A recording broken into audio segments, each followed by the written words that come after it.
Disclaimer: the following video may feature topics in regards to religion, politics, and all sorts of controversial material that may seem offensive and even triggering. Us here at Anime America do not hold any side in regards to politics and will not use this video as a platform in any way to offend any side of political views. Thank you for your understanding, and with that said, let's have some fun.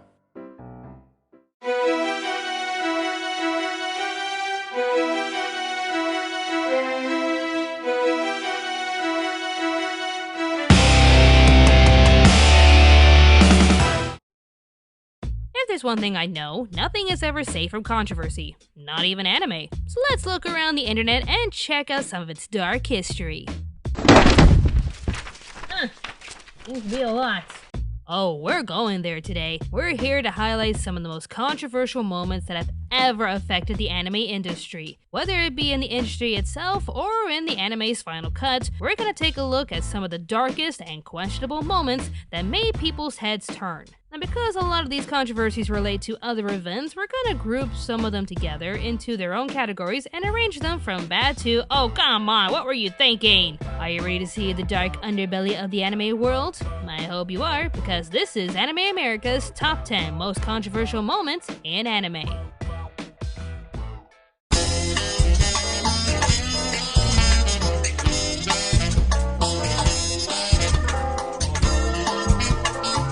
Number 10. Hey, can I copy your homework? Sure, but try not to copy the whole thing, okay? Sure, no prob. Copying anime. Ever since we noticed how Lion King is similar to Kimba, we've kept a close eye on other projects, and believe me, we were not disappointed. Pacific Rim took many elements from Neon Genesis Evangelion, Inception from Paprika, the sisters from Frozen look identical in character design and theme from Saint Seiya, and then there's, okay, could you at least give Hellsing a different outfit? That looks like a cosplay picture, not a new movie character. There's even some people comparing the new Hallmark movie Love on Ice to Yuri on Ice. Not only is the title very similar, but it's about a relationship between an ice skater and her coach. It doesn't sound familiar at all. They say originality is dead, but you'd think the producers wouldn't make it that obvious. Number 9. Folks, are your kids taking drugs, skipping school, in a forbidden relationship that God himself would never approve of? Are they watching anime? It's probably linked. Says the biased media making pathetic stories in order to get more attention, which is basically every single mainstream media channel out there. Media slander. Seriously, these articles are ridiculous. A teenager in Russia killed himself when a certain anime character that I will not mention because of spoilers died in that certain show, and of course his father blamed it on him watching too much TV. Of course. And then there were numerous incidents where kids would be caught writing names of people they wanted to die in their notebooks, similar to Death Note. Okay, there's making hilarious gifs that is shared all over Facebook, and then there's these kids who need help. Church representatives claiming that if you watch Pokemon, you're practically a devil worshiper. Media outlets claiming there's a link between anime and pedophilia. And then there was an old anime YouTuber named Mr. Anime who was found guilty of murdering his entire family. Dang. While a vast majority could see a real issue with some of these people and ask if they need help, religious leaders and media sources will all say the same thing. If you like anime, you're prone to do something evil, just like with video games. So what is manga? Well, it's a very Japanese art form. It's really graphic novels or animated storybooks that are directed not at children, but at adults. And it is very, very popular in Japan, and there are dozens and dozens of different genres of manga. And those include manga pornography and child porn. Number 8.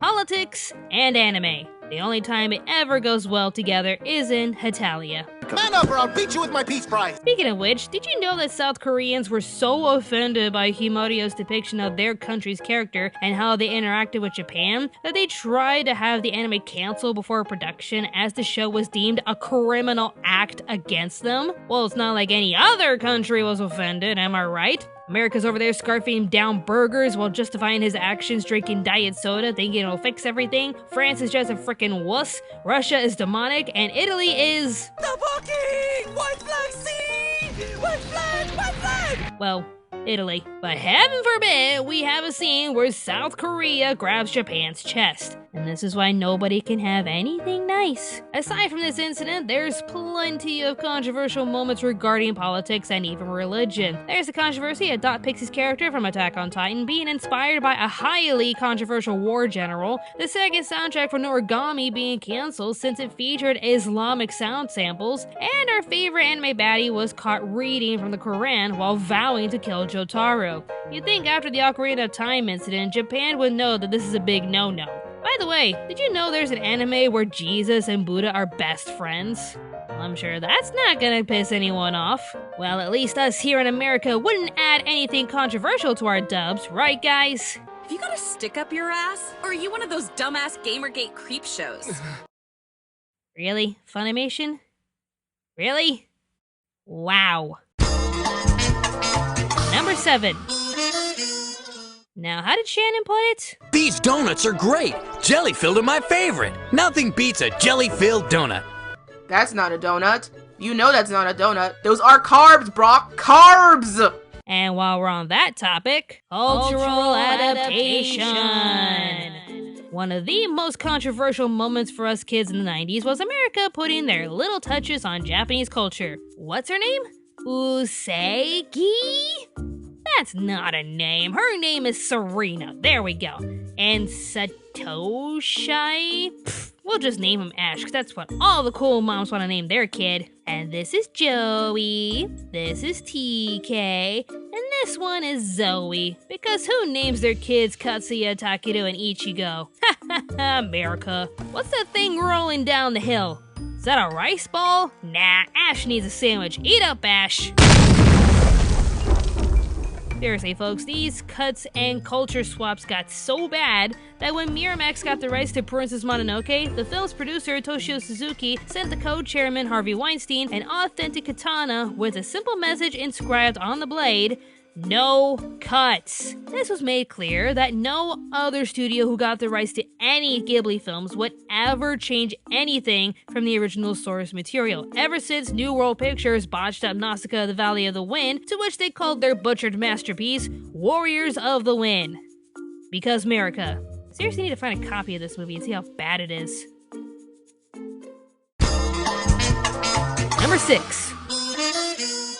I think this post from Caitlin Glass says it all. Yep, we're on this subject.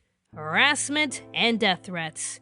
A lot of fans feel entitled to what people in the industry do with their favorite shows. And honestly, it needs to stop.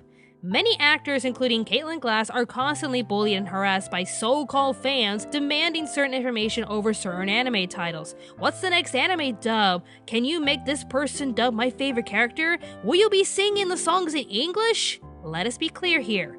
International dubbing companies, including Funimation, don't always have full control over what they do with certain anime. It's the Japanese companies who own the anime that get a say over what these distributors get to do and not do.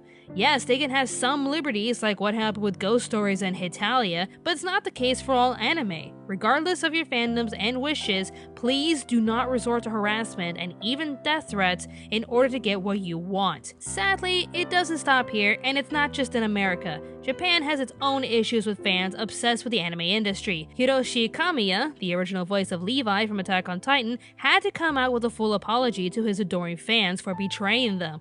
And how did he betray them, you ask? He dared to get married and have a baby. Oh, how dare he? Doesn't he know that his entire life belongs to the fans? Any fan group in Japan feels entitled to their idols until they're bored with them and move on. Even when it comes to their anime characters and worship shows, they'll send death threats to the show's creators if something goes wrong. As in, wrong by their terms. Hideaki Anno received a lot of death threats from Evangelion fans not pleased with how the series ended. The fanbase wanted a happier and clearer ending and resorted to vandalism and numerous threats to make their point clear. So how does Anno respond? He makes a movie to give a more clear answer by killing off the majority of the characters.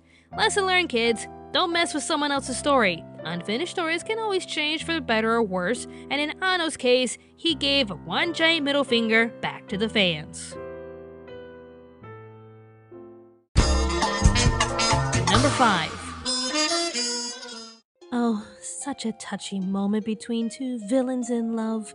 She did everything to get him and her queen to notice her, only to be killed for her failures. Such heartbreak between our loving, heterosexual couple. And that's America's story, and they're sticking to it. Yeah, no hetero, bro. Zoisite this entire time was a dude. What a twist! Gay relationships and gender bending. Japan tends to be a bit more open when it comes to including gay characters in their shows, but when Sailor Moon was brought into America, something just had to be done about certain characters. 二次随賞を集めたし、千葉守ももはや手の内。その上セーラー戦士も始末すれば。 Wait, this is a gay couple? Well, this one looks feminine enough, so... Never been more ready for anything in my entire life. He's gonna pay for cutting my face. And there you go. それに可愛いってどこが？タイガーズアイってば、こういう子たちが趣味なわけ？ Oh, another gay character. Well, this one looks feminine too, so... What do you mean? They're all so pretty. I can't believe your taste, Tiger's Eye. There you go. I am a gender bending master. いいんですか？海外でライセンスを取ったんだ。 Oh, two female Sailor Scouts in a relationship. Well, this could be difficult. I know. How'd you guys meet then? We're cousins. Perfect. Anyone else? Oh. Yeah, let's just ban that season altogether, okay? Thankfully, they have redubbed the show, so Zoisite is actually a man, and Uranus and Neptune are back to lovers. And I'm pretty sure when Sailor Moon Super S is finally dubbed, I'm sure they'll turn Fisheye back into a dude as well. But it was just an awkward time in America when gay characters in anime had to either be censored or placed in Adult Swim. What else can we say, except people in the 90s were really sensitive when it came to this topic. Number 4. Oh, here we go. Whitewashing in anime movies. With certain anime getting their own live-action adaptations, we had to expect some changes. What the fans are outraged about, however, is the ethnic changes the directors make. Goku from Dragon Ball Evolution is white. Go Mifune, also known as Speed Racer, is white. Light Yagami is white, with L being black, and Motoko Kusanagi is white. The fans protest and scream for the movies to be accurate to the original source material and choose Asian actors. While I can understand the plight from the fans, I wonder why people don't freak out when certain anime are adapted into live action in Japan. Movies like Rurouni Kenshin and Ore Monogatari are fine since they're based in Japan, but what about Fullmetal Alchemist? A show based in a European culture will have an entirely Japanese cast, to which the director defends his choices by saying, I want to create a style that follows the original manga as much as possible. The cast is entirely Japanese, but the cultural background is European. However, it is a style that doesn't represent a specific race or country. There will never be a scene in which a character says something that would identify him or her as Japanese. Well, that's one way to stand by your actions, I guess. Why the outrage towards international directors who run by the same notion? Everyone else's ethnicity in Dragon Ball Evolution was accurate, but since Goku is an alien, he could look like any other ethnicity in the entire world, hence why there was more liberty for the director, James Wong, to choose who he felt would make the best Goku. Why he chose this bland guy yet went along with a Karate Kid with alien story, we'll never know. Speed Racer, you can argue, can easily be adapted into any culture with its futuristic setting and generalized story that could have anyone play the part of Speed Racer. The live-action movie did their best to choose someone who looked like the character while producing the craziest eye candy we could ever witness. Have you seen these graphics? With Ghost in the Shell, fans demanded to have Motoko Kusanagi portrayed by a Japanese woman since her name is Japanese and the setting of the show is based in a Japanese city. The movie decides, however, that her being a cyborg gives a few liberties towards her appearance, and if they had the chance to cast one of the biggest names in Hollywood as her character, they were going to do it. It didn't seem to bug the Japanese too much, as they felt Scarlett Johansson was perfect for the role, but the fans felt insulted to have a Caucasian actress whitewash this iconic character. In the case of Death Note, it's all over the place with the choices they made for all the characters, but the one everyone is harping about is Keith Stanfield playing L. Yeah, let's just forget Nat Wolff as Light Yagami, who's supposed to be Japanese, and concentrate on Keith playing L. Even though L has the most liberties to his character since he is a mixed race of Japanese and European. At the very end of the day, Hollywood and even Japanese filming companies are a business. If the creators are comfortable handing over their creations to other directors, then I'm cool to see what will happen. I personally don't really care about who is playing the characters and where they're from, I just want the story to be good. Dragon Ball Evolution story was awful, Speed Racer looked insane but it had a very generic story, Ghost in the Shell looked impressive and may even win a few awards for their groundbreaking graphics, but it had a story that was way too confusing for a general public. And we'll just have to wait and see with Death Note. But Japan has had their own fair share of botched live-action adaptations, so where's the outrage there? And that's the bottom line with this controversy. America is making these films and whitewashing them, but the countries where the original shows were made from can do no wrong, even when they make drastic changes to Black Butler, and where the hell is Levi? What the hell did you do to Mikasa? But I digress. Without getting too political, I'm always curious to see what they do with any adaptation, and regardless of who plays each character, I just want to see how they can portray our beloved characters. Number 3. Oh, we're just getting better, aren't we, with this list? Ooh, we're having some fun. International representation in anime.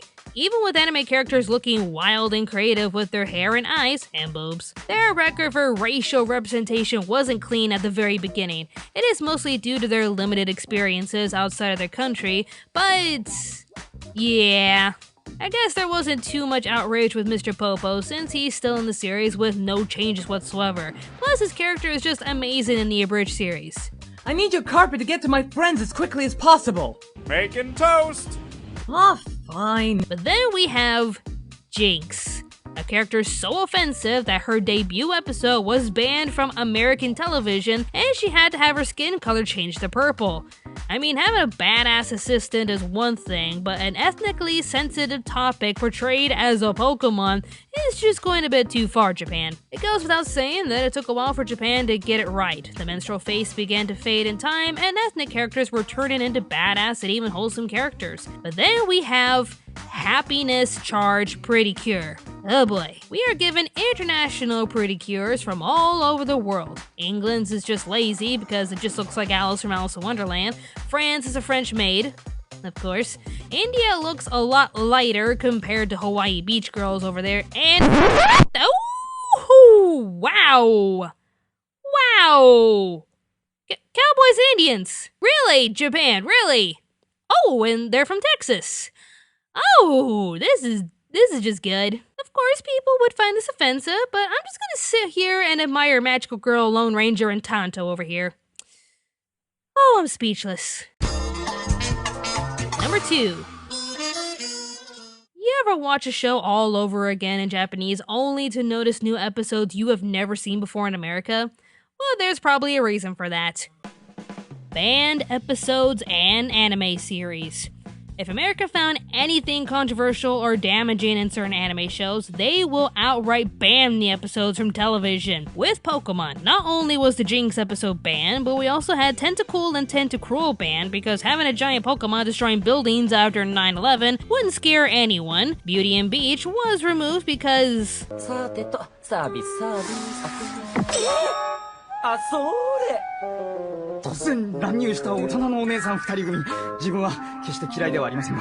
Well, you can't really explain that to children.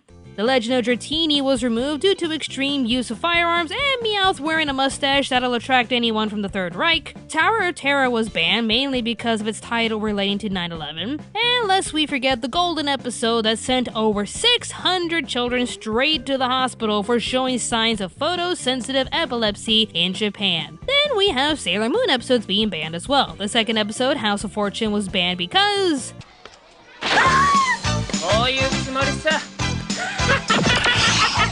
Damn, Mumino, the Negaverse gave you some balls. The Chanela episode was banned because... Ooh.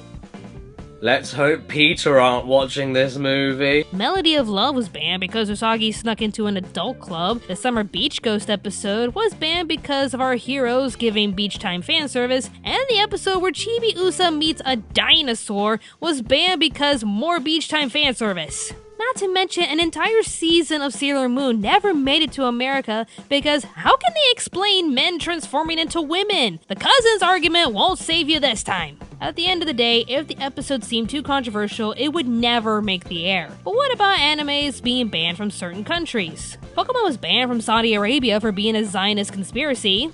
Well, that's just silly. Attack on Titan, Death Note, and Tokyo Ghoul were banned from China for excessive violence and corruption. Kinnikuman was banned from France for depicting a good Nazi. Shoujo Tsubaki was completely destroyed. For obvious reasons. You already know why Hetalia was banned from South Korea, even though they made sure South Korea wasn't going to appear in the show. Kite was banned from Norway for graphic sexual violence involving minors. What am I reading? Fate Calais Laner Prisma was banned from Russia as child pornography. Really? And Pony Pony Poemi and High School DxD were banned from New Zealand for their intense sexual graphics. I never really thought New Zealand would be this cautious, but at least they have Hobbiton.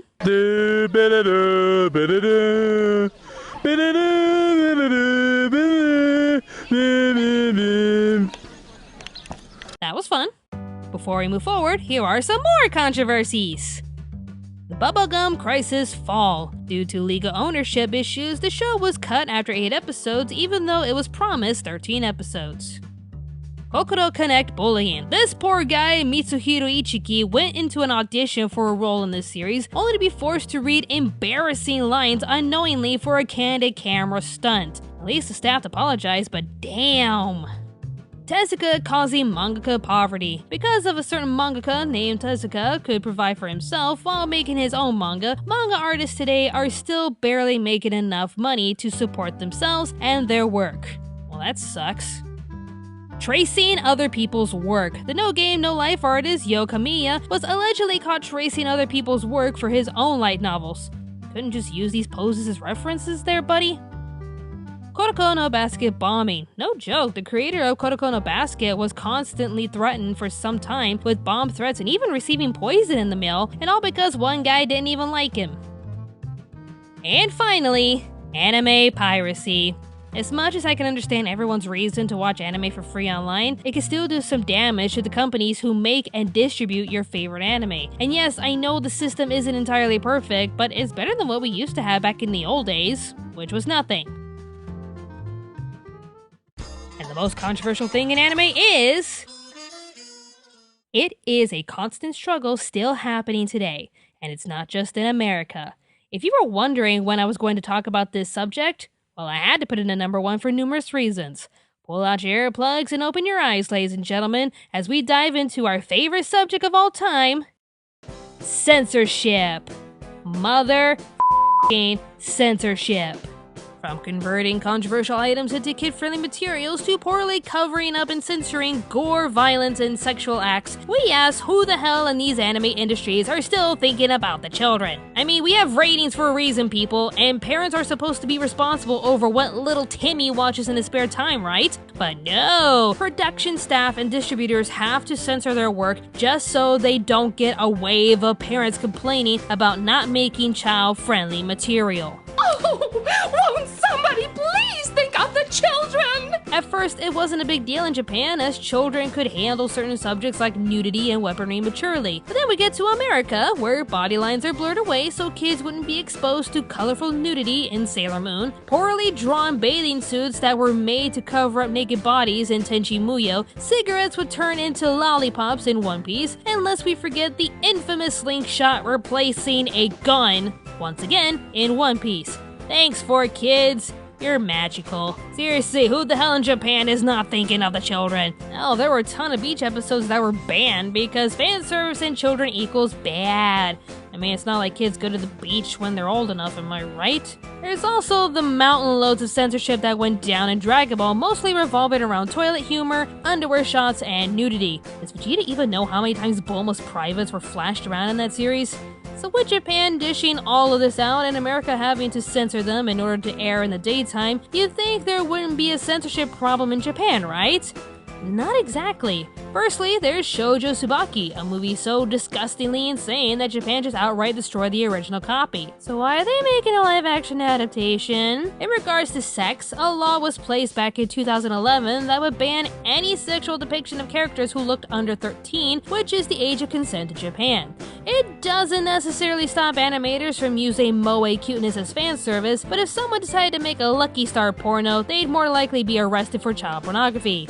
Even though our main cast are senior students in high school. This law made many artists like Ken Akamatsu worried, as it could lead to the Japanese government telling artists what they can and can't draw. God, I wish I had Helen Lovejoy screaming in Japanese. And finally, we have the infamous black streak of censorship, poorly covering up extremely gory scenes and sexual advantages. In regards to gore, you think people would be used to it after they witnessed Violent Jack, but shows like Tokyo Ghoul and Terraformers had to have certain shots blanketed over with that gradient black layer just because of how gruesome these scenes can be. It was all made for an extreme viewership who would dig the extreme gore, but in order to bring in a wider audience, certain productions felt the need to cover the gore just so they wouldn't scare any viewers away or get a wave of angry letters, little realizing just how badly they'd be mocked for their poor attempts of censorship.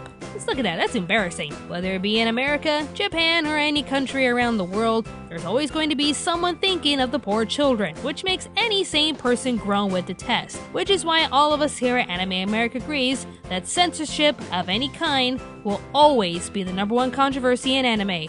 In our eyes, you either show us what you got with no regrets, or don't bother making it in the first place.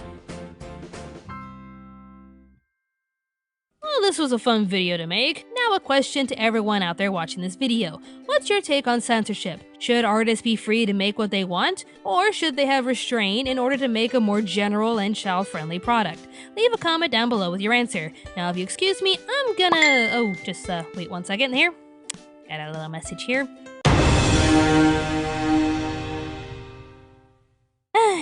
Somehow I'm not surprised. Like I said, no one is ever free from controversy. Not even us. Damn it, Somi.